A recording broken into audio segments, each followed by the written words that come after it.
अस्सलामुअलैकुम नाजरीन, आप देख रहे हैं JN न्यूज़ और मैं हूं आपकी होस्ट रुबीना चौधरी। सबसे पहले नजर डालते हैं आज की अहम खबरों पर।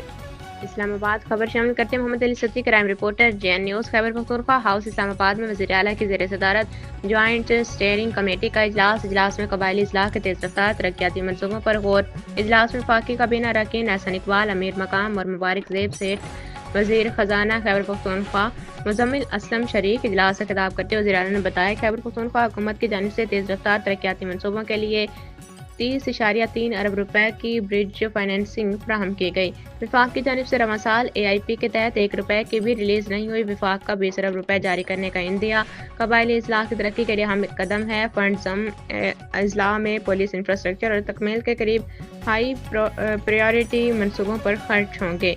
हाई इम्पैक्ट मनसूबों के लिए 9.3 अरब रुपए जल्द जारी करने की विफाकी यकीन दहानी भी खुशाइंद है।